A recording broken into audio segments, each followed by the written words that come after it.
morning, everyone. Good morning, and welcome back. Welcome back to another PorscheCooled podcast.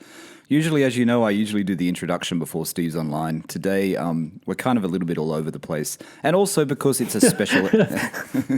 Hi, Steve. Happy 50th episode. There you go. That's what I was going to say. We're at our 50th episode. Do you believe that? I just don't understand how we've been able to talk for so many episodes, Steve. But we'll get into that in a second.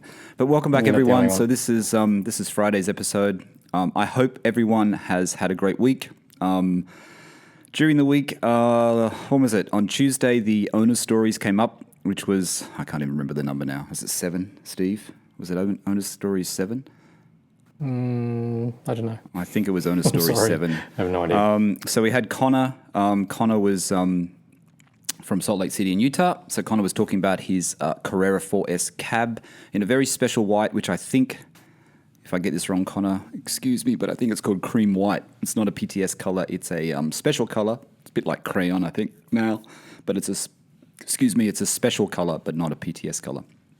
But Connor had a good story. So if you haven't listened to that episode, check it out. You know where to find it. Wherever you find your podcast, it's there. Apple, Google, etc. So that was Owner Stories, Steve, from last Tuesday.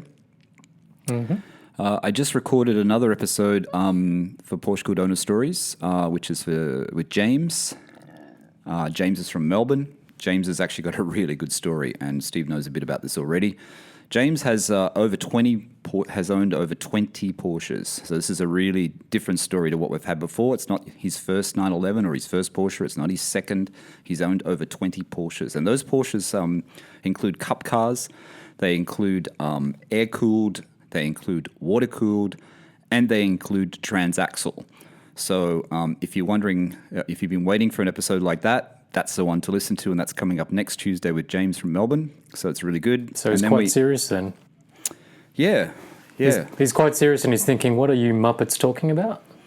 No, he's good, James. I mean, I like his attitude. His attitude's a little bit like, don't wait. You know, if you be ready and don't sort of wait. You know, he's got that sort of attitude. A bit like Ajmal, I guess, and a bit like, I guess, how you are. Like, you know, I don't want to give it all away, but, you know, sell the car. If you want to get something else, you have to give up what you're enjoying now. You have to be ready. Yeah, you have to be ready. Once you've decided in your mind that you kind of want to do it, then you can't sort of mess around because you actually won't get anywhere.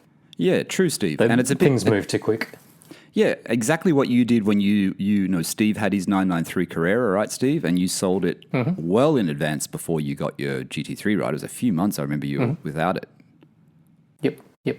Because if you're relying on the funds of the previous one to kind of get the new one, then there's no way that you're going to be able to kind of, particularly if you're sort of looking for something, well, they're all rare now, but pretend it's like you with a GT3.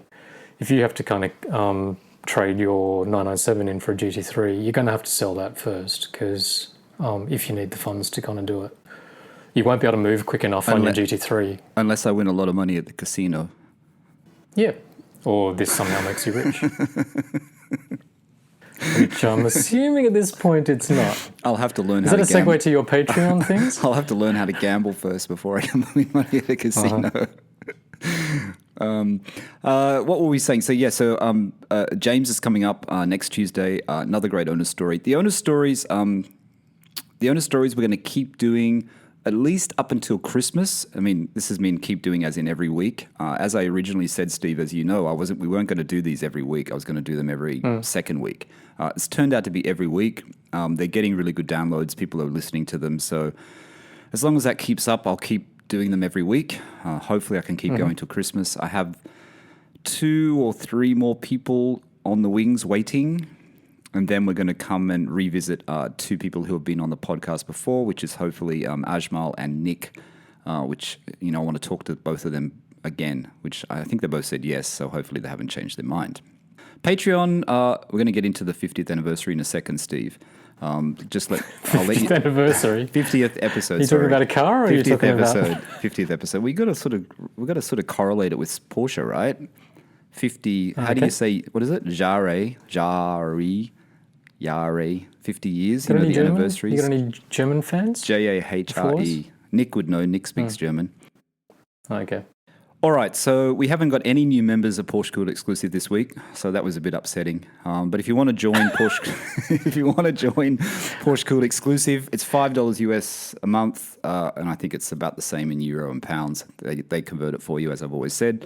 It helps us keep talking Porsche. It helps me to get the new equipment from Tommen. I'm going to buy it all from Tommen, Steve, because Tommen is actually cheaper, and they send to the UK, and I think it's a German company. They actually send to Bahrain too. No idea what that is. It sells all microphones and recording equipment, and it's called Tommen, T-H-O-M, should be commercial, T-H-O-M-A-N-N, I think. But I have bought something from them before in London. I bought a couple of things which I can't even remember. Maybe this microphone stand that I'm talking into now.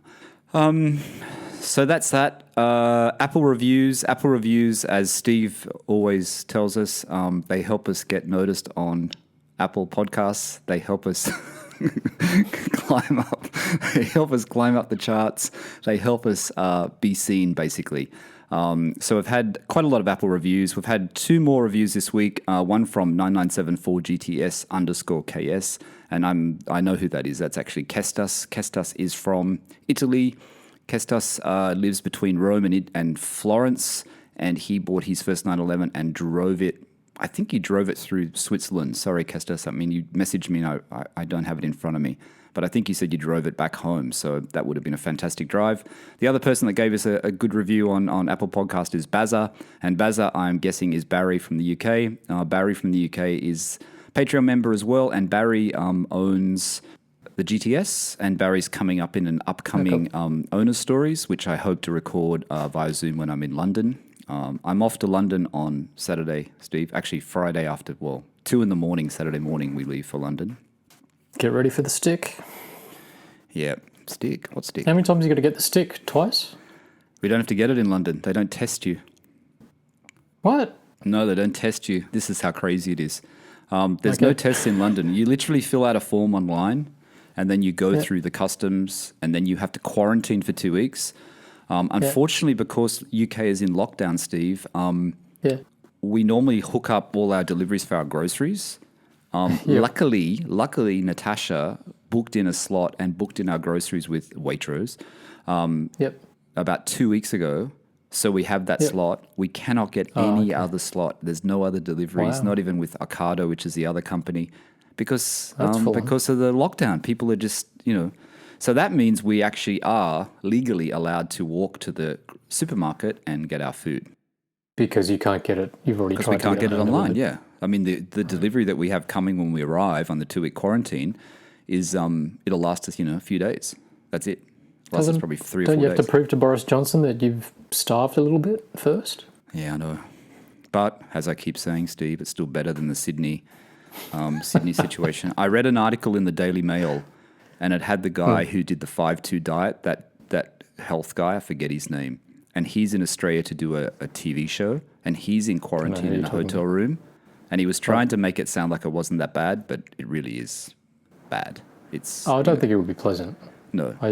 No sunlight. You can't get out. They leave the sheets and towels by your door every couple of days so you can change your own sheets. We told Tasha's father that. He said, "What? They don't come and do your own sheets and change your bed?" It's like, no, because you're quarantined. Yeah. So, anyway. Well, I don't know. I suppose when you're on this side of it, maybe you might think differently if you were actually here, because I suppose there's probably a reason why the numbers here are actually not too bad. So. True. But then again, they say that the cases from the hotel quarantine, there's only like a couple of cases a day. I guess it's the level that they want to keep at, right? If they want to be 0, then you're going to have to keep the quarantine up for much longer. I sort of try not to follow it too much now because it's just a bit sort of depressing, I suppose. But I think for a while there, like a lot of the numbers actually were the people that were kind of flying in as opposed to kind of local transmissions. But it's never going to go away, but whatever. So when we were doing last week's episode, people will remember I got a call from Rolex here in Bahrain about my watch. For those of you who are interested, yes, I went and bought the watch on, I don't know, Friday, Saturday. I bought the watch. How much deliberation was there? There wasn't that much deliberation. A couple of hours. That's not that much for you. But it was tricky when I was there because I actually tried on a few other things. This is not a watch podcast, but I just say it briefly. I tried on a few other things. They did have the white face Explorer 2, and I know all the watch fans and all the Rolex fanatics all think the white one's better. Trust me, the white one is not better. And someone said a very interesting comment to me. I think it was on the Rolex forum on Facebook that I'm on. He said the white face is better in the old version, which is a 40mm watch. The white face in the 42, he agrees, doesn't work. And I think he's actually spot on, because I think when I see the white one and it does look good, it is the old 40mm with the red hand. The new one that I have has the orange hand and it's 42mm. But if you're thinking about buying a watch and you want a sports watch that's not really a sports watch, honestly, Steve, the Explorer 2 is very thin. Which means, that means the bracelet. It means the bracelet is a little bit thinner, like the lugs are slightly smaller. And when it comes to the bracelet clasp, it's a little bit smaller. The thing that bugs me the most about the watch, and I haven't really worn it, I haven't even taken the stickers off yet, but the thing that bugs me the most is the crown. And there's nothing wrong with the crown. It's a quality crown. Everything's fine. It's Rolex. It's, all the thing. But what worries me about the crown is it feels really small compared to my Sea Dweller and to my GMT Master. So it feels thinner. And because it's only double lock, I think, not triple lock, because it's only got 100 meters water resistance, it doesn't feel as, I don't know, it doesn't have the same feel to it. It doesn't give me the same feeling as my other one. And then the bracelet at the back here, it does look thinner, like it actually looks thinner. Yeah, the clasp, because the lugs are thinner. The lugs, I think, are I think their lugs are 41 or something. They're a really weird size from the watch where it joins the strap, from the case. You're happy with it, though? Yeah, no, I'm happy with it. I'm really happy with it. But I want to and the reason why I'm bringing this up is because it's a funny story. And people who are trying to find Rolexes will find this hilarious. I've been trying in London to get a watch for the last 12 months. And that's why I bought ones in Bahrain. And I pay a little bit more, as I say, because, the prices are increased here. But with the Explorer 2, the price was very similar to the London price. Now, when I say very similar, it's not just pocket change. It's similar-ish. It's still a reasonable amount of money. It's just not as much as the other ones I bought. It's not as much of a difference. So, Watches of Switzerland is part of the group, which is Goldsmiths in the UK. Goldsmiths, I bought the two tutors from, the one that for you and the one for me. And I have a good relationship with the girl there. And when I wanted to put my name down at Watches of Switzerland, they wouldn't let me put the name down unless I came in and put my name down. I went in there one day, no one was there to serve me, and it was busy, and it was like, they had two people in there, and it wasn't busy, it was just there's two people in there and they were both busy. So I just gave up. I waited 10 minutes, I gave up, and I didn't go back. So then I emailed the girl at Goldsmiths and I said, can you get this for me? Can I buy it from you instead? Because I like dealing with her. She said, no, but I can pass on your details to them. And I said, okay, pass on my details. I didn't hear anything from them. So in my mind, I'm not on the wait list for the Explorer 2.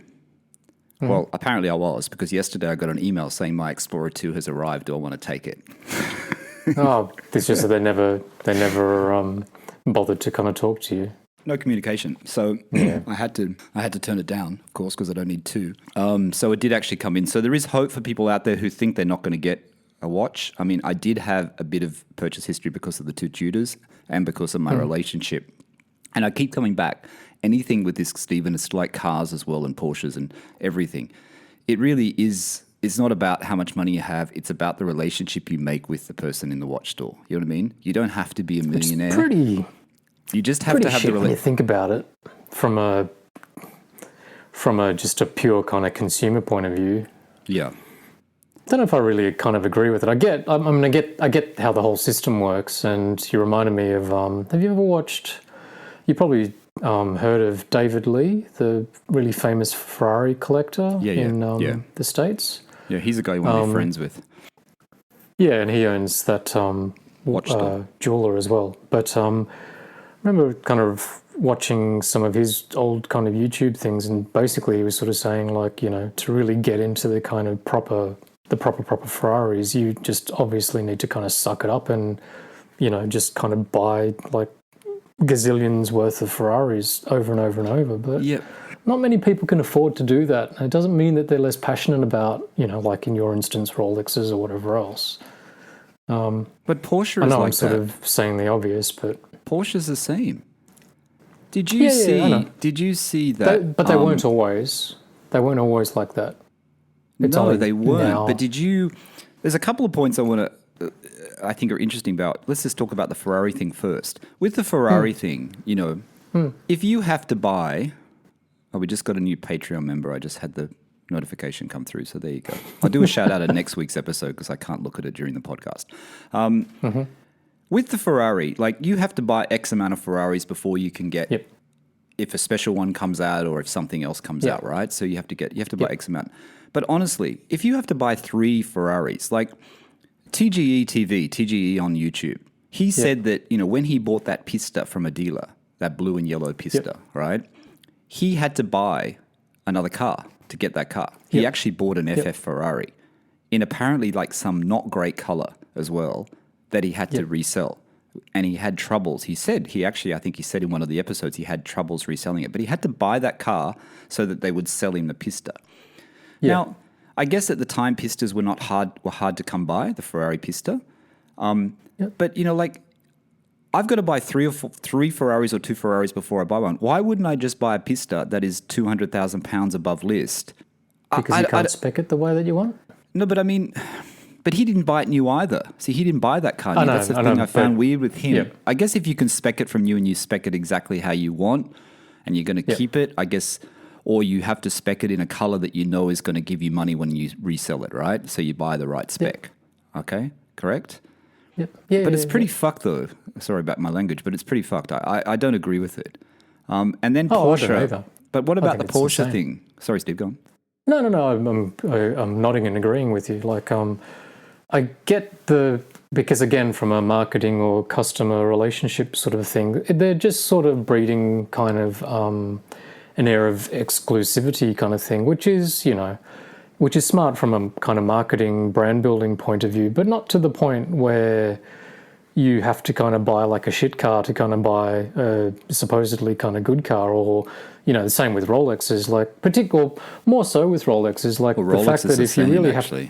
Yeah, if you have to kind of go and buy shit Rolexes or really bad jewelry or whatever just to kind of get, the watch that you want. And let's face it, like the bit that's sort of surprises me the most about Rolex, like I'm not into it nearly as much as you are, but if you get to the point, the thing about that is that Rolexes aren't as rare and as exclusive as that, so they can't quite behave the same way Ferrari can, and it's just bizarre that they're kind of going down that path. But even but the whole watch market is that way. It's like the watch market, the car market, it's almost the same. Like it's not just Rolex, it's Patek, it's AP, it's, you've got the same situation at all these places, And that rubbish, what Steve's talking about buying the jewelry, that was a Rolex dealer in Canary Wharf in London, who's also in other parts of London, in Manchester and stuff like that.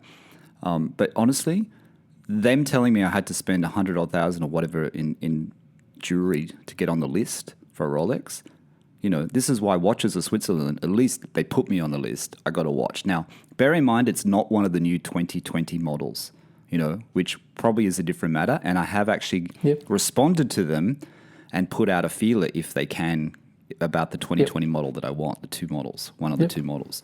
So we'll see what happens with that. And Explorer 2, it's under the radar. I've read things on forums and things already. I don't want to talk about watches too much, but I read things on forums already, Steve, that people are buying up the Explorer 2. Mm-hmm. They want new examples that are, on the resale market with full papers, stickers on. People want new ones because they reckon the price of that Explorer 2 is going to explode because it's going to be discontinued in a couple of months. It'll be discontinued. It's probably what we've sort of said before, though. Like, I'm not in that sort of sphere, blah, blah, blah, but I don't understand the whole notion of buying shit for the value, because the value is buying something that you enjoy and wearing it, driving it, all that sort of stuff.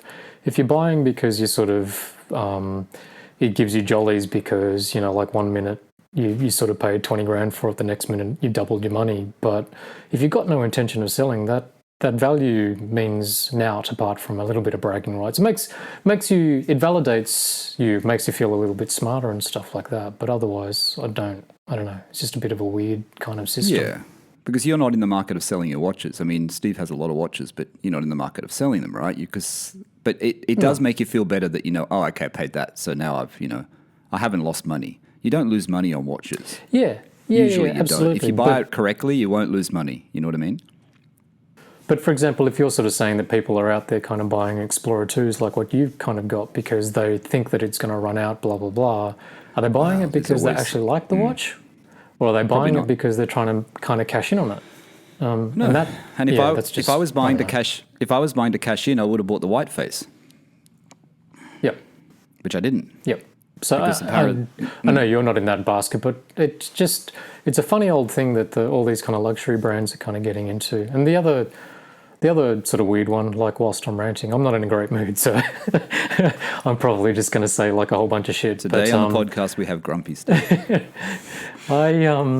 I don't like who actually goes and pays all the premiums and all these kind of cars and a lot of people. Who's going to go and buy like a GT3 GT2 RS like after it's kind of just been released and pay like 100 grand over the odds, or who goes and buys like a 10 grand sub for 20 grand? I don't. People do. There are some rich people out but there. You are going to lose money if you do that. You know what I mean? Yeah. And I think the GT2 RS, the GT2 RS is a fantastic car. We all know it. I'd love to drive one. Yeah. That's one of the cars that I think you always want to have. That and the Carrera GT are the two cars that I think you want to drive. And the GT2 RS, I remember, Steve, there was one for sale in Australia at 850,000 Australian dollars. Now, what's the list price for it? I don't know what the list price is actually, but I saw the other day there was one for $599. Imagine if you bought the one at $850 and now all you can get is $599. You've had a car before anyone else, but you could have bought one 6 months later for $600,000. I mean, what is the point? Unless you're willing to throw away the money, Well, the people with the money can't be that daft, so there must be something kind of going on. Like maybe they've got dealer licenses, so like they're not paying the stamp duty or something like that. Like when you're in that sphere, there must be some sort of little thing beyond being mega rich, because even if you're mega rich, you can't be mega stupid. But look at this, even the 911R. You remember when I bought my car? And let's go back. We're going back 3.5, almost 4 years, right? And Scuderia Graziani in Sydney, I'm not going to say it, he had two 911Rs, and he showed me the picture of the one that he just got, and it was like a special one because he's tied into collectors. And I said, how much are you going to list that for? He said, 1 million. Yeah. And now, and as you know, a old friend of mine in Sydney had a 911R. I'm not sure if he still has it. He bought it at list for 450,000 Australian dollars to make a profit on it. Now, a $1 million. And now those 911Rs are what? Sitting at what, Steve? 500? I have no idea. 550. I think they're sitting at high 500s maybe. So like if you bought it for $1 million, you're never going to recoup that money. I think the 911R, I do still think in my head, I think the 911R is one of those collectible 911s. If you have one, you keep it for life, you probably will get your money back and you won't lose money. But you have to sit on it for 20 years. Yeah. So anyway, Steve and I are going ranting today, but we're back. We're on the 50th episode, and I just want to go back. Happy 50th episode. Yeah, I want to go back to the 50th episode, and so we're talking about watches. We're not a watch podcast. We're actually a Porsche podcast. If you haven't been here before, Steve is in Sydney. If you don't know, my name is Michael Barth. I'm in Bahrain at the moment. London on Saturday. I never introduce ourselves. I always forget if there's new people, they'll just listen to the latest episode, and they'll go, "Who are these guys?" So that's who we are. They would have turned off by now. That's who we are. No, they're not. Don't say that. People like us. Okay, this episode is a bit of a milestone because I have to admit, when I did that first episode on, I think it was August 2019, what is PorscheCooled or why am I doing it or whatever, I don't know what it was. It was August 2019. I had the thing to do a podcast. I had no idea, one, how to get a podcast up and running, but these things, you research it. It's quite easy. You learn it. I mean, that's the best way to do it. You just learn it and then it's quite easy. The first real episode, I reckon, was early December. And then during COVID, I decided, okay, I'm going to get serious about this. And I started making episodes because I was bored here in Bahrain. I couldn't go anywhere and was stuck in the flat. And then, since that time, so we're at 50 episode. Like I said, we started Patreon membership, PorscheCooled exclusive membership, so you guys can support the podcast. And I know a lot of you really like to support the podcast. So I've got 10 Patreons already. So thank you to everyone. I won't mention everyone's name again, but thank you to everyone who's a Patreon. We've had almost 40 ratings, Steve, on Apple for Apple Podcasts. I reckon we probably had 15 odd reviews, and that's probably due to me shouting out and asking you guys to do it. So I really appreciate that. Steve and I both appreciate that. Steve joined the podcast, and that was a great day. That was a happy day for me because I didn't have to talk to myself anymore for 22 minutes. These podcasts used to be 22 minutes, and I remember someone said to me, "A sad day for everyone else." Someone said to me, "It would be great if you could make the podcast longer than 22 minutes." And I thought, how am I going to do that? How am I going to do that? I can't talk for any longer to myself. Otherwise, I'll probably go to become a crazy person. You know, like you feel like you're talking to yourself. YouTube's a bit like that, so I had practice. But Steve came in at episode 21. That was in June. So it's almost been 6 months. And we started that conversation, Steve and I's chats, which you guys are really enjoying. And people keep telling me how you like it. People keep telling me how you like, making fun of Steve, how he's not on social media. And we started with the best first Porsche 911 to own. And we talked about your Porsches in that episode, Steve. We spoke about your 964, Carrera 4, your 993, and your GT3. Correct? Yep. So that was that. So anyway, thank you for everyone for supporting the podcast. Like I said, we're going to keep going. We're at 50. If we keep doing 2 a week. Next milestone in my head is 100. So let's get to 100 episodes. I think we can, Steve. We just have to keep talking. You didn't know. I said you're only going to have to do a few episodes, and now it's like, what is it? Yeah. 21. What's that? 29 episodes. It's 21 hours. That's 21 hours of my life talking to the world. And you know what? And I know we laugh about this, but we're talking about 50 hours of content. It's not 50 hours because they weren't all 50. They weren't all an hour. But let's say, it's close to 50, 40 hours of content. And I'm not trying to blow our own trumpet here, but making that amount of content is actually not easy, and we can only do it when we have support. And honestly, the feedback and the comments, Steve, I know you laugh about them on social media and stuff like that, but it does actually help us just to keep. But it does help us to keep going. You know what I mean? Uh-huh. Okay, and also our PorscheCooled Instagram is almost at 12,000 followers. I mean, I feed that beast every day. It's like, to get to 12,000 followers on Instagram, I'll tell you now, is I don't know whether it's worth it. I think it's worth it, but it takes a lot of work to feed it. I know what the algorithm is. I know how to feed it, but it takes a lot of work. But thank you, everyone, for following PorscheCooled. If you haven't been there, just go across and go follow it because it's a good one. Lots of good pictures. Now, Steve, I just want to go back to last week's episode.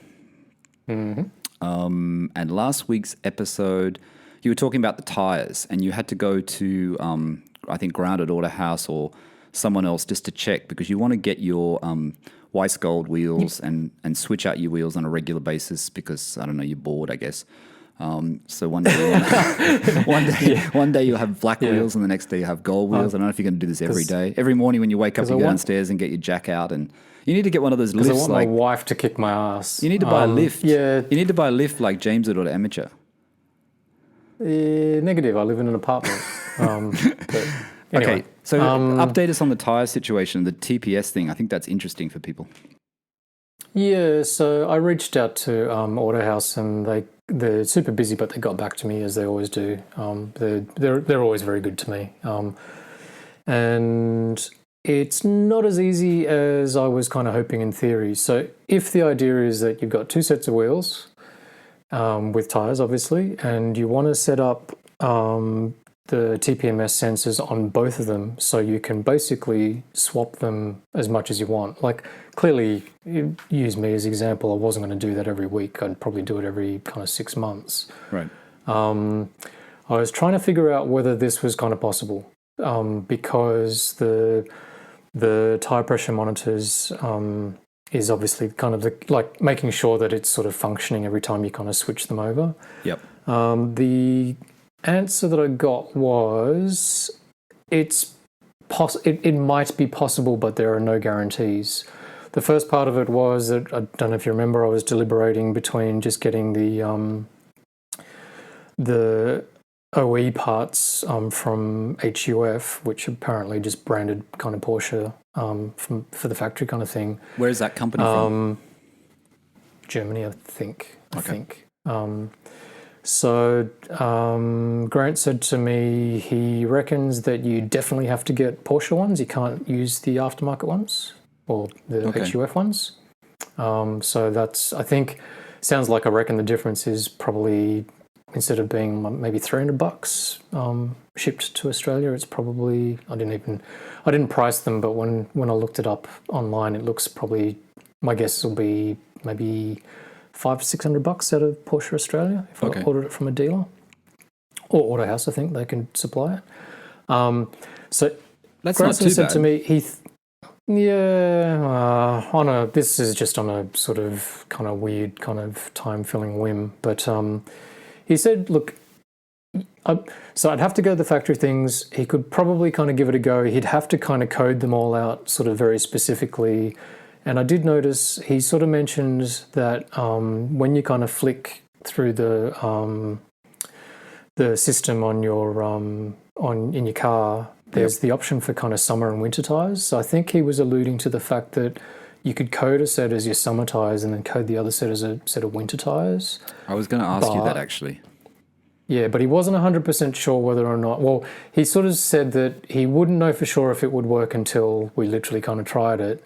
And then he sort of said the other kind of little catch to it is that I think he was kind of confirming that they're a little bit sort of temperamental kind of thing. But he sort of said, like, see, the thing is that if you kind of swap them around, it might take like 60 kilometers of kind of running before they actually kind of sync properly. So it just might not be. But that's not a big deal if it only takes 60-kilometer drive. See, I was going to ask you that question actually, Steve. People in extreme climates that have summer and winter tires. There must be a lot of people who listen to the podcast who are in those climates. I know there are. And if you have to if you have to change over to your winter tires, do their winter tires have a TPS sensor in them? So Porsche must have something in their settings that people, because there's too many people in Europe that have that, right? So that summer winter setting, which I was going to ask you, how do people in extreme climates do it?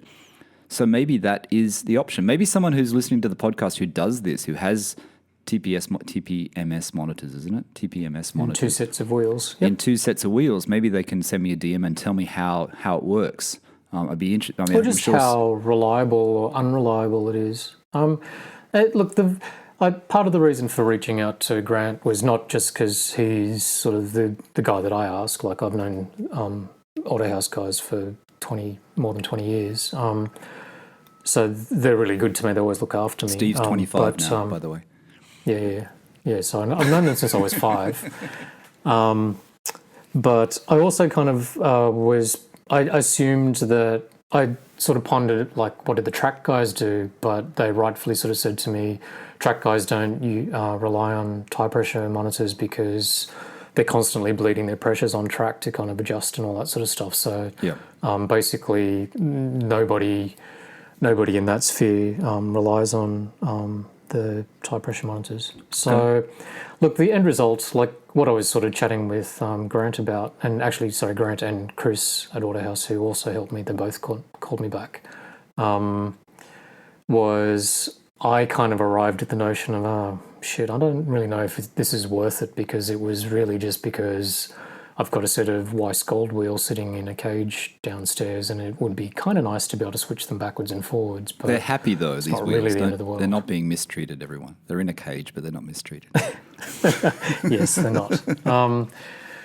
I just thought it'd be kind of cool to be able to swap them around. But so it's kind of gotten me to the point where I think if I was really going to do the second set of wheels and tyres, I'd just kind of not bother with the sensors and just live with sort of... But every time you turn the car on, then the little kind of exclamation mark comes up, and then you've just got to hit OK and then just go along your merry way kind of thing. Where is the summer winter setting though? Where is this setting that Grant said? You know, because if you have summer and winter tyres and you have 2 sets, both with the trial monitors.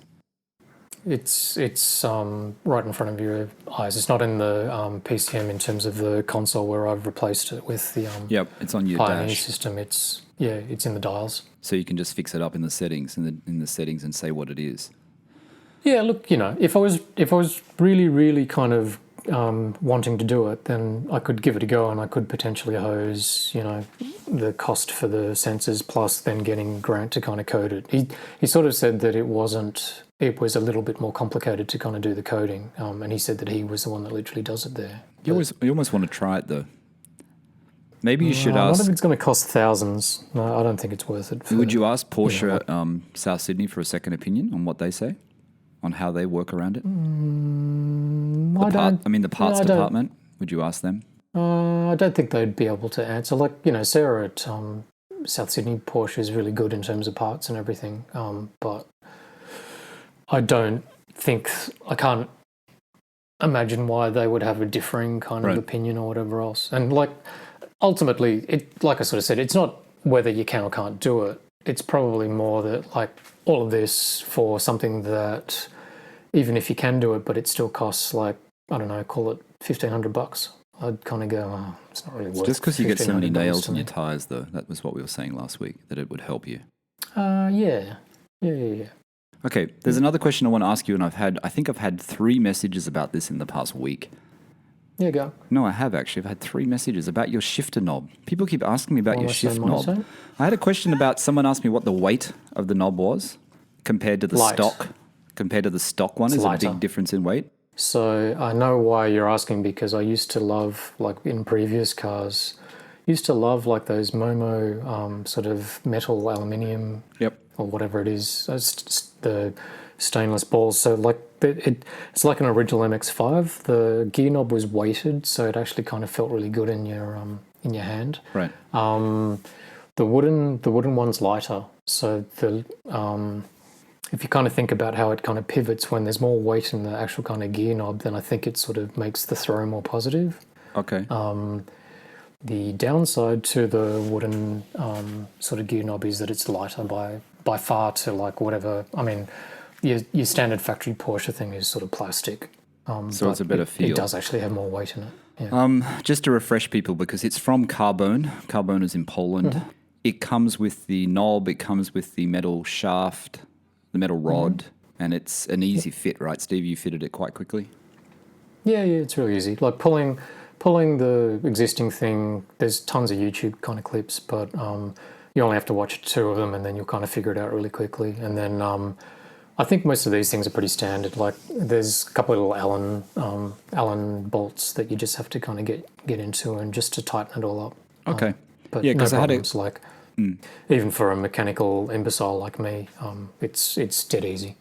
You know, I had a couple of people asking, one, where you got it from. I thought we said it in a couple of episodes, but I had 3 people this week, and another guy that was interested in the weight.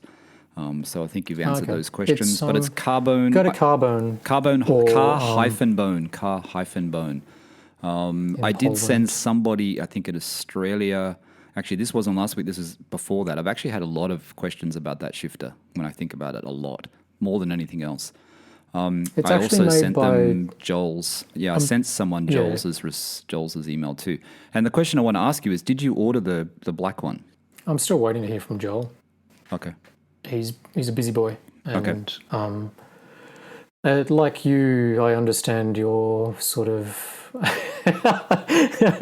how you feel about things when it takes a little bit more time. I don't know. I'm starting to lose my kind of interest. I don't know. It's cool. Like I understand people are busy. So Joel, if you're listening, let me know. Steve's referring to my leather parts, and for everyone who's wanting to know, no, it hasn't been resolved. And yes, I am over it, and I'm bored of it, and now I really don't care. Like in fact, I might even sell all the parts on eBay and just get rid of them, because I don't know if I can look at them anymore.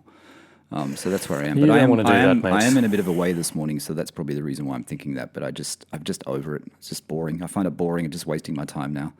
I don't understand how you can email someone and they take over a week to respond to you, a week to 2 weeks, and then the answer you get is still not even resolving anything. It's just crazy.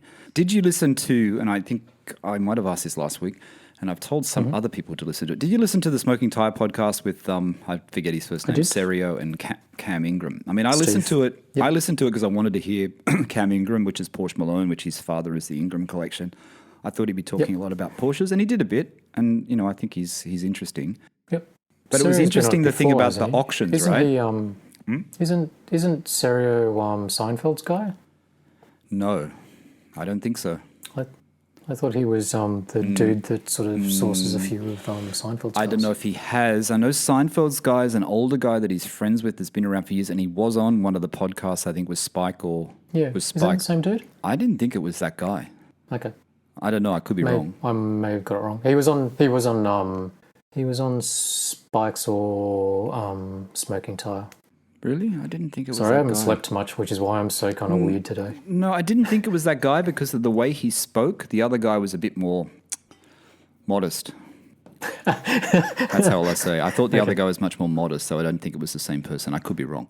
Right. But I thought it was interesting thing about the auctions, about pushing auction prices up. I mean, those sort of things I hadn't even heard of before, that auctions are so unregulated and, you've got 6 of a car and you buy there's 8 of them and you buy the 7th one for 4 million so that you can push the rest of your 6 up in price. Yeah, I'd heard that about the fine art market. Same thing with, the sort Leonardo of like... da Vinci thing that was... no, even contemporary art. I believe that it's geared the same way. So like you kind of back an artist, you hold most of their stock. So then when it goes to auction, you kind of bid the hell out of the kind of price to kind of bump up the prices. And yeah, like I think I watched a documentary that kind of said the same thing. So it wasn't that sort of surprising. I wonder if watch auctions are the same. It's big money. I wonder if watch auctions are the same. They probably are. I thought it was... I'd say so. Yeah, I thought it was interesting, though, the thing about, you buy a classic car, and this is what we're getting into here, and we're going to lead into this. The classic car situation, that if you buy a classic car, and they're talking about the US, and I always think the US, especially Los Angeles, there's so many people that you could get, like we've talked about Polo Motors and Rod Emery and Benton and all these people, but apparently there's so many like specialists, and I think this is what they were saying, wasn't it? So many mum and dad shops who were like quite good, who have actually closed down, like this dying breed of these people that know how to rebuild a Porsche engine, and them saying that, if you go into that field, you got a job for life, and there'll be people fighting over you if you're actually good, which is a bit scary, because what happens to classics in years to come? Like if people aren't, if it's not something that's appealing to the youth to go in and get your hands dirty and rebuild an engine or reupholster the leather of a Porsche 912 or a 911, who are the people? What's going to happen to these cars? You know what I mean? I didn't quite get the same outtake. I heard the bit in terms of what they were saying about like there's a handful of kind of really good guys, and like once you kind of figure it out, you've got a job for life. So awesome job security, and like if you like doing what you do, amazing. It's sort of like when I went to visit John at Pro Stitch last week. It's like, man, I'd love to kind of have that kind of skills with my hands and being able to kind of create stuff, the craft of it. And he's obviously very good at what he does. And he said that he was kind of really busy and, so busy that he kind of needed to hire other people. But that's good. Yeah. And I imagine, like, I've, heard kind of Grant talking about it as well in terms of building his own business. Like, if you're good at what you do and you're in that sort of specialized market, like with the Porsche specifically, there's always going to be a market for it. I guess it's just up to those guys to kind of train people up and pass the baton on to being interested, the next generation. But this is the problem, if you want something, like when they're talking about it, I know we know the situation with custom Porsches. If you're buying a Singer, if you have the money, if you're buying a Gunther Works, if you're going to Rod Emery, you can't just go and say, can you build me one now? Because basically these places are a year. Even Will Hoyt, who does Spike and Zuckerman's car, who's well known in LA for doing 356 engines and stuff like that. Even people like that, you say you want it done, but you have to wait a year, 18 months, 2 years before you can get your car done. And then how long is it going to take to be in the shop? Look at Zuckerman when he talks about his Speedster. It's still in there 3 years later. He's never driven the car, hardly. Yep. So that's the other problem. And I guess you're always trying to find, and we keep talking about Porsche guys, but I guess you're always trying to find that right person. And when people do, everyone's getting onto the same person, and that person can only do so much. And I've experienced that with the leather parts. There's only one guy doing it, and he might be a great craftsman, but the rest of it falls down. So it's not always an enjoyable experience. And I get that feeling even from Zuckerman when he's talking about his Speedster, that, like he just wants it back already. You know what I mean? It's going to be great, but you just want it back because it's like, how long does this take, Yeah. So it's a tricky one. And that also leads into this other thing, Steve, about, like everyone says, I want I want a classic car, or I want an air-cooled, or I want James Bond's Aston Martin, even like they were talking about. And then these people, whether or not you're spending $100,000 or $50,000 or $100,000 or $3 million, and you say you want it, and then how many people buy it? And I know this is the case when people are buying these old Ford Broncos. I heard this on one of the other podcasts as well, that people want an old Ford Bronco and they don't realize it's from the 60s. And when they drive it, they literally drive it out of the dealer and they come back, or they drive it off after they bought it off, bring a trailer, and they take it back and say, this is shit. This doesn't drive like my other SUV. Your other SUV from 2020, it doesn't drive like that. Of course it doesn't, right? And it's the same with classic cars. It really is, maybe the more classic cars you have and the more Porsches you have, you realize what you really like and if you're really into it. And this is the problem I have. I've never had an air-cooled and I've never had a classic car. I still want a 912. I still think, I say I want a 912, and the reason why I always wanted a 912 is because of the price. Now, the price is going up.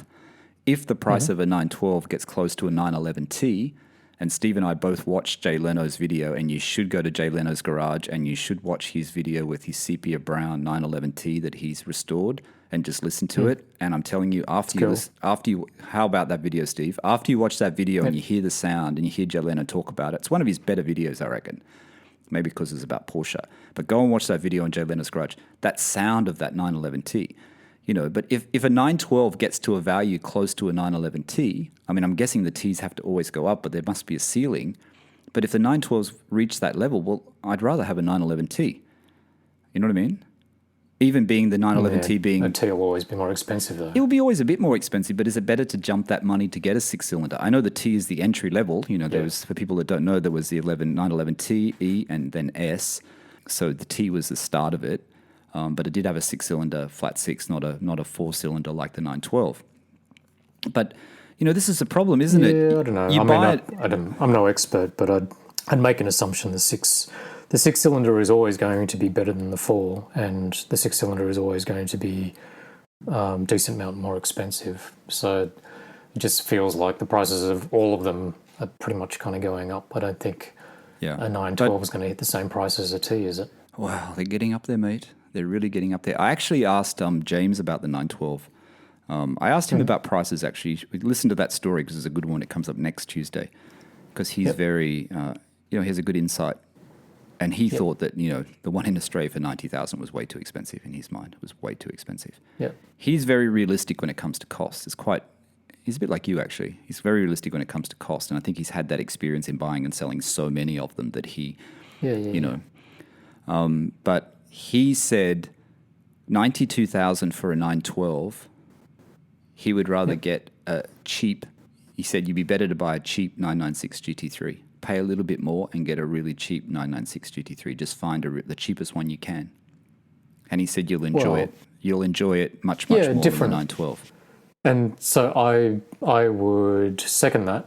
He sounds a lot smarter, more experienced than me, but I can understand somebody in return sort of saying they're two very different kind of cars and two very different experiences. Like, depends on the person that you're kind of talking to, I suppose.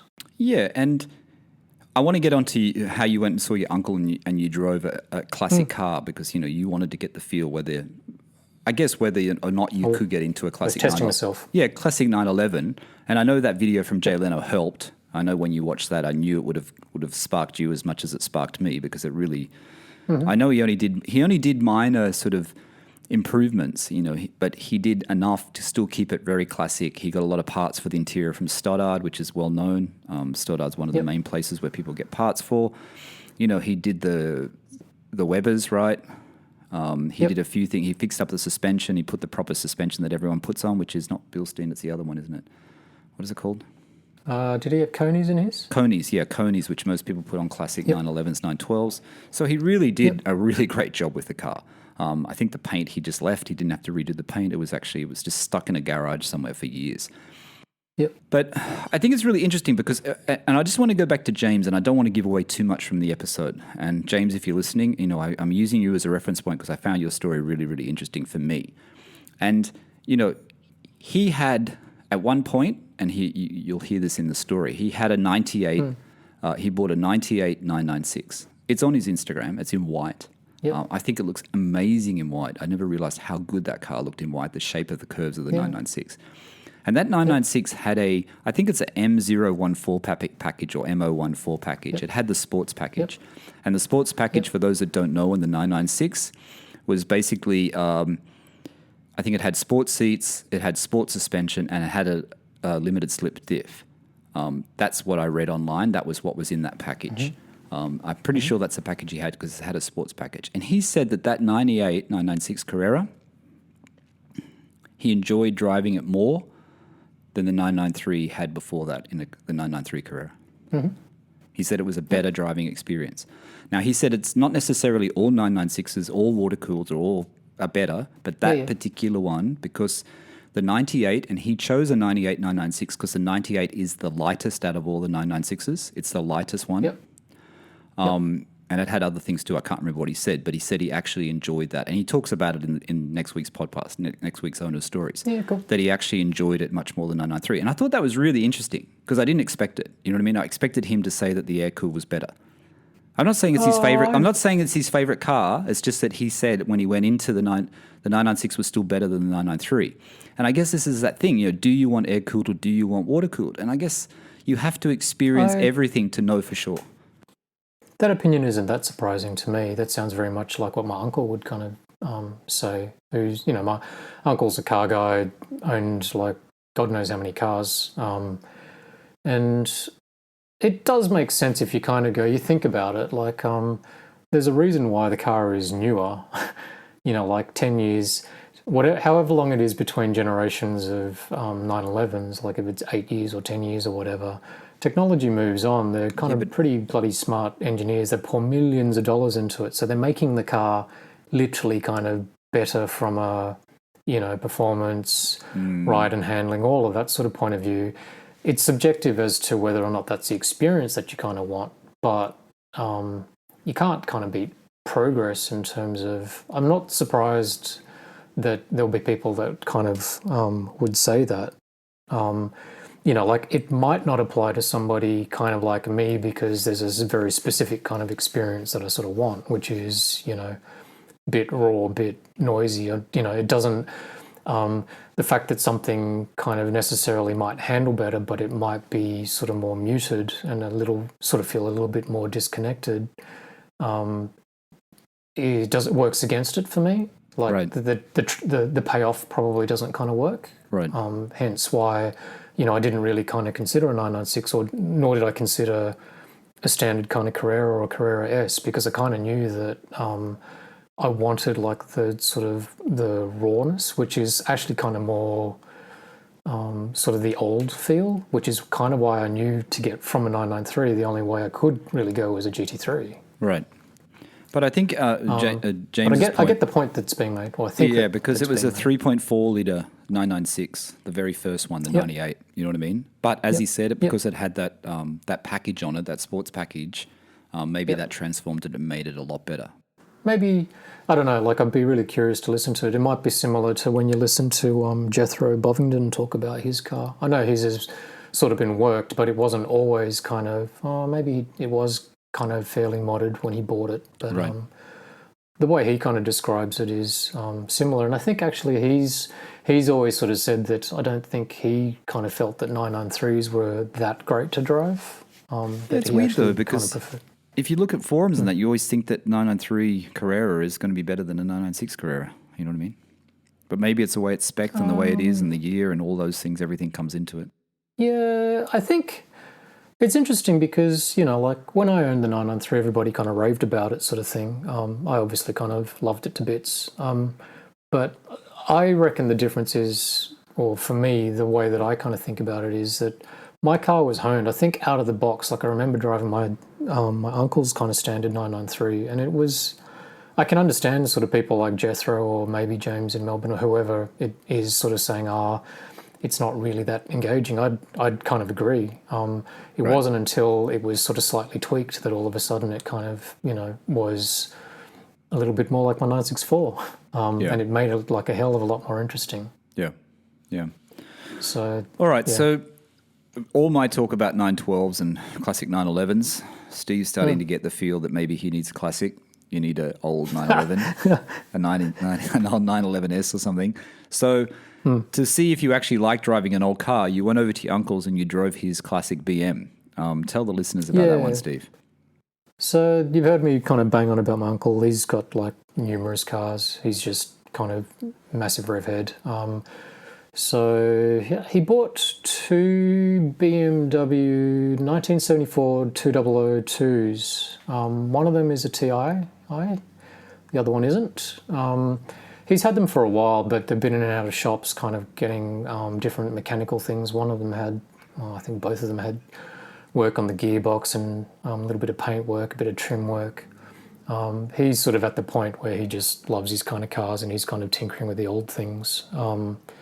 But I hadn't had a chance to sort of hang with him and sort of have a go.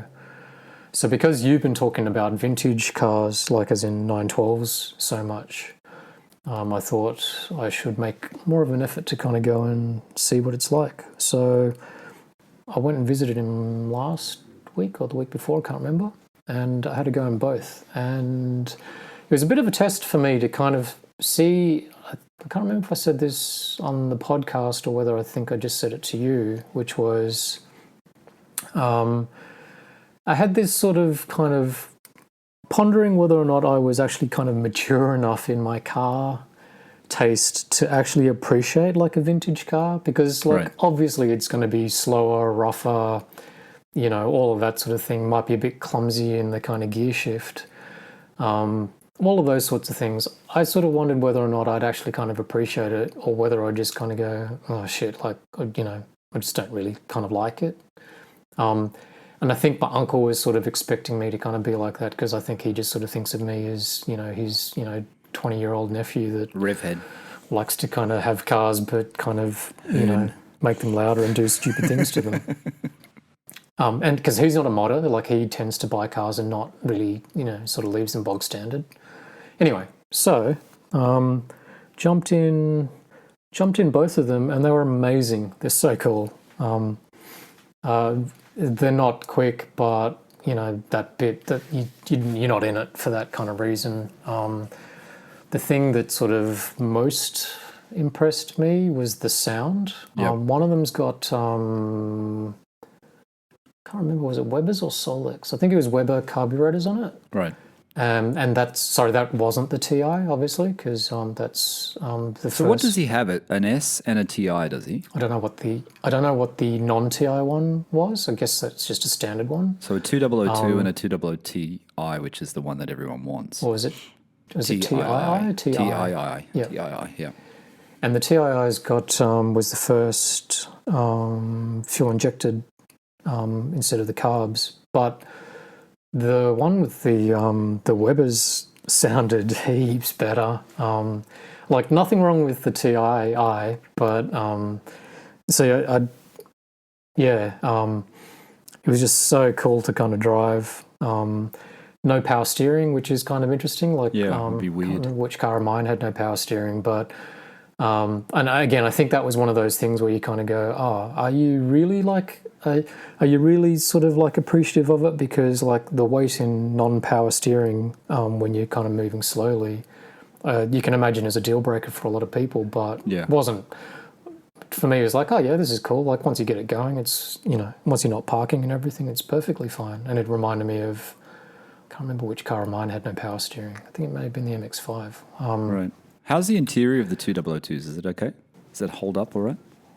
I can't remember what it looks like. You know, like they're old cars. I'm assuming that that's probably what it would be like if you kind of jumped into your 912 or a, you know, like an unrestored kind of T or something like that. You know, like it's all vinyl, it's all period kind of stuff. But it's the sound, isn't it? It's the sound and the lack of sound, the less sound deadening, and it's the smell of petrol. Do you get that smell of petrol like you do in a Aircooled? It's really compact as well. Like you can tell that if you run into something or if something runs into you, you're in trouble, because you know there's not much between you and the passenger and the outside world. It's just car design's so different too. Like the glass house around you, in terms of you can see everything when you kind of look around you. Watching the kind of world kind of race past you, but I had the biggest smile on my face, and I really, really enjoyed it. Like, hello to my wife if you're listening, but man, I'd love to kind of get one. Get a BM or get a classic? Just a Porsche classic? Well, it's interesting because like my uncle was sort of saying, you know, I was sort of explaining to him the test that I was kind of giving myself, and he just sort of said to me, so the thing you got to understand is that not all 2002s are as sorted as the kind of standard one. He sort of said that he thought that was the better car between the two. Right. But he said there was nothing wrong with the TII, and he sort of said that was the one that is definitely more sought after. Like, you know, I sort of said, how much are they worth? And he sort of said, you know, the blue one's worth about 40. The TII, which is silver, was worth 50 plus. They're not mint. Yeah. But you know, like they're mechanically kind of sorted. But even having said that, you know, like turning the car over, like he turned the car over and had to kind of warm it up, and you know, he almost couldn't get the second one to start. Right. So. You know, there's all those kind of little sort of quirks and foibles of the car. But it's the things you forget about, isn't it? The power steering is I mean, forget about the safety, you know, no airbags and whatever, but the main thing is the power steering. And, you know, I have memories of driving non-power steering cars. Obviously, I learnt in cars that didn't have power steering. Yeah. Yep. And I remember when you went from non-power steering to a power steering car. I can't remember when I had my 90s Civic. I had a 90s Civic. I think that had power steering. I think that might have been the first car that I drove that had power steering. I think was that car, because before that, all my cars were old cars. They weren't, you know. Yeah. But it is something you forget about that you're so used to, you know, especially when you live in the city and you've got to do tight turns. It's something that comes into mind, right? Yeah. Look, just but would he ever sell those thing, cars? It felt so good. Would he sell those cars? Like if they came up for sale, would you buy one? I would. I actually, and he laughs because in our family, I've got a couple of cousins. His son-in-law. I think we're all kind of lining up, sort of saying, like, you know, if you ever kind of decide that you want to sell this, or this, you know, let us know, kind of thing.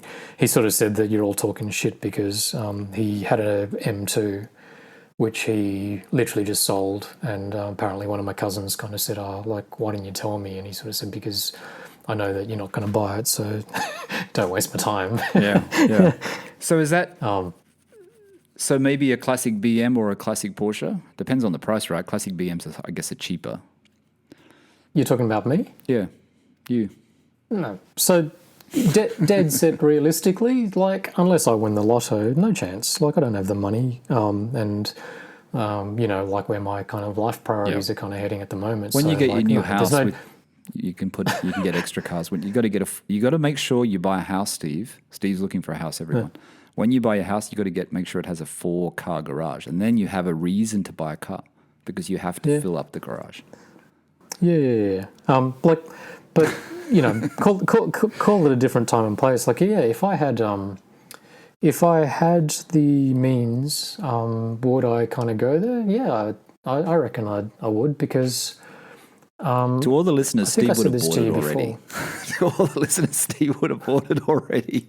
He'd be talking about driving his new classic Porsche and BMW. He would have both. He would have both. If I was a single man, yes. If I was a single man, then this podcast would be slightly different. It's like two things: if I was a single man or if I was a rich man. It's like one of the two. Yeah, which one? Either. Actually, that's the title for the podcast: if I was a single man or if I was a rich man. Exactly. But you could definitely see it, because I think for me, I can't remember if I said this to you, like in a text conversation or whatever, like, or on this podcast, but I really do suspect that having the 997 GT3, if I was going to kind of take the natural progression and kind of go, like, if I was supposedly going to upgrade from there, the only place I've got to go is a 991.2 GT3, because I'm a stickler for manual. I've never driven one, so I don't really know. I'm talking at my bum a little bit, but I suspect that I might not like it as much, because I have a feeling that I'd feel like I'd need to drive it really quickly to enjoy it, and I wouldn't. I'd miss some of the rawness, which is one of the things I was worried about when I shifted from air-cooled to water-cooled. Yep. So having said that, then to me, I'd kind of go, oh, well, maybe the GT3's, dead cool, super happy, like love that thing to bits. But then maybe the way to kind of, like if I was going to expand the garage and get my jollies somewhere, would be to kind of go back to, whether it's a 2002 or if I could afford like a vintage 911. I suspect, not shitting on your 912 dreams, but I have a feeling that 912 I reckon would be fun to look at, but I suspect that I would really want more power. A 6-cylinder. Yeah, it's like people that buy a 356 that has a 90. Even the people that have the Super 90, they want it up. They want the power up, which they can do. And the 356 engine is very similar to the 912 engine. But people that have the 356s with the 60 horsepower, it must kill you. It must be so slow. Maybe it's not necessarily, maybe power is the wrong word too. I think maybe for me it might just be, I seem to kind of bang on about noise, like engine noise and exhaust noise and induction noise. It possibly might be more the sound as opposed to the outright kind of power, because let's face it, it sounds like they're all going to be sort of slower, but if you've kind of got a GT3 for that kind of side of things, then it doesn't really matter.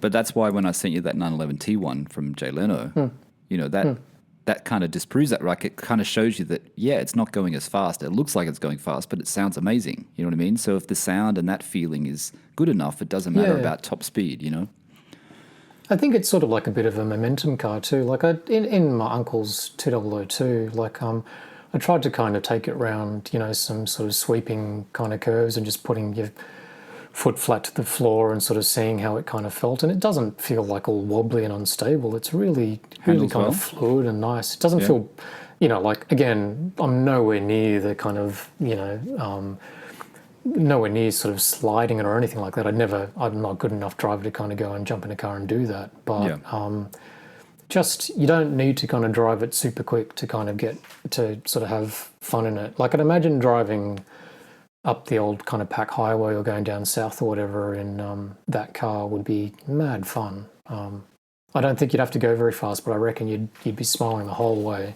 Yeah. Well, that's good. So at least you got a good feel for it anyway. Yeah. I passed my own test. That's good. In terms of, I think, my appreciation for like that. Even before I jumped in it, I think my uncle sort of said to me, because you're of a different generation, you might not kind of like it. He sort of said, like, I kind of grew up with these sorts of things and blah, blah, blah. So I think he was possibly expecting that it wouldn't really kind of do it for me, but I reckon it's great. See, I thought prices of those BMs, the 2002, would have been higher than that, because I even remember 20 years ago, probably more than 20 years ago, 20 years ago at least, that even then the TII was like sought after and they weren't cheap. They weren't super cheap then. Do you know what I mean? That was like the pick, the 2002. But I thought they would have I came home and I jumped online and had a look at the values. So, I sent you one. I sent you the one from right. European Collectibles has one. And then that auction at Silverstone this weekend, which if you watch, we're talking about classics, because we're almost at the end of the podcast, Steve. I think we're going to run out of time for everything today, because we're at we're over an hour already. So, but people in the UK, and you can do live bidding. The Silverstone auction is on this Friday and Saturday. I'd be interested to see the prices of some of the things that go for on that. And Harry's Garage does a walkthrough for it. I think he's sponsored by Silverstone. He's sponsored by them. And I noticed when he was looking at one car, that Burgundy 2002 was in the background. You know how they have one? Yeah, I saw that. And there's also another 2002 for sale at European Collectibles. The 911T that I was looking at there, the sand beige one, that's sold already. That company just sells. That's where Jerry Seinfeld's bought his Porsches from before. But that 911T they sell so quickly. You've got to be, like you said, you've got to be, like what you keep telling me, what James said to me in the owner stories, you have to have the cash ready and be ready to buy. You can't, you just have to be ready. If you want a 911, you have to have the cash ready and jump, because they go very quickly. But this auction, there's a lot of nice Porsches there. The two that I picked out that I like, and this is also after talking to James, I really like the 911 SC that they have. There's one from Japan. It's a silver one. It's got the black interior. It's only 30 to 35,000 pounds, which I think is quite reasonable for an SC. That would be a great one to buy, store in London, and take it through Europe for a holiday when I stop working next year. Yep. And the other one I really like... something I don't know, but yeah. No, that was a plan.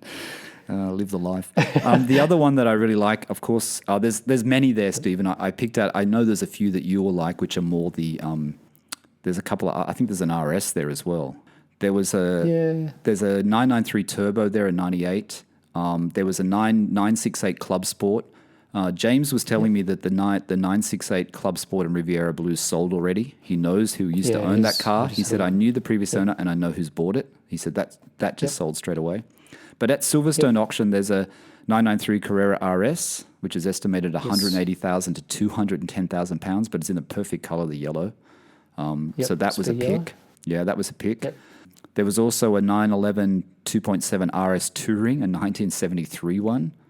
Like, you know, if you have the money, that's 300 to 350,000 pounds. 300 to 350,000 pounds. That's beautiful as well in yellow.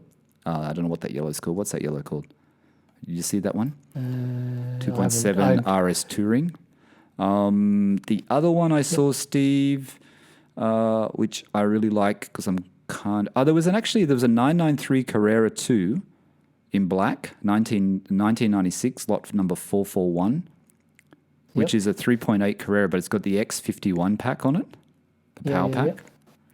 Yep. They've kind of made it look a bit like an RS though, which I don't know if that came from factory like that, but the X51 power pack, which you can get in a 996. Sometimes 996s come up with that power pack.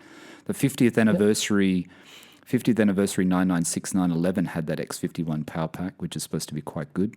There's a Club Coupe for sale as well. The Club Coupe is 130 to 150, and the Club Coupe was was to celebrate the Porsche Owners Club and its original 13 members. Oh, that one. Yeah. Yep. Now that's 130 to 150.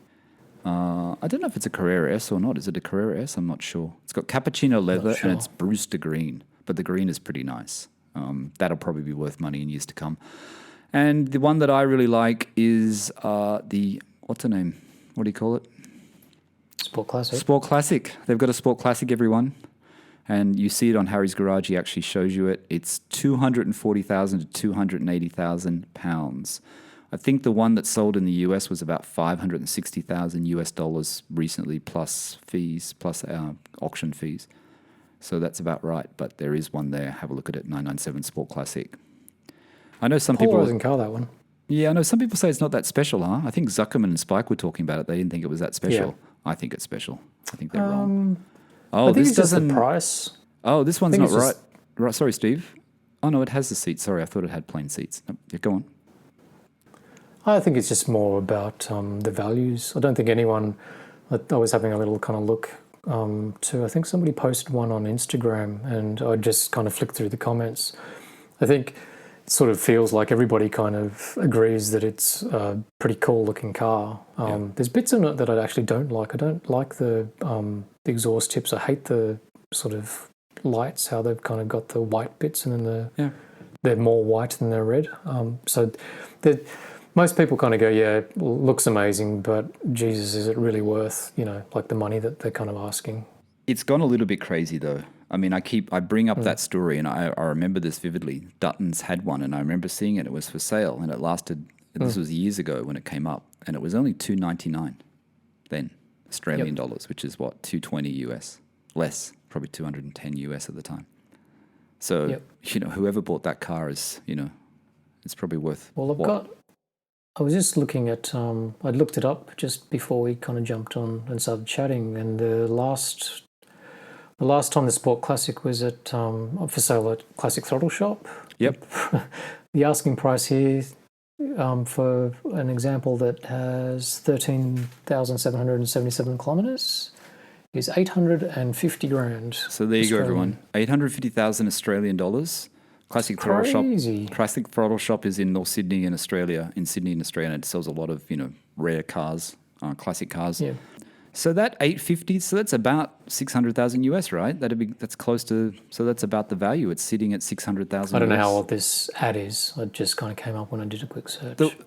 we're running out of time, but the one thing I do want to point out, if you watch that video, Harry goes through the cars, and there's a couple of cars, and I think it's the RS and whatever. He says these are down in value. These are good to buy now because they're down in value by about 100,000. This is down in value. So there are a couple of Porsches I'm talking about. There's so many cars at this auction. If you want, just have a look at the auction. It's just good to look through these things and see what's there and what, because you find all the prime examples.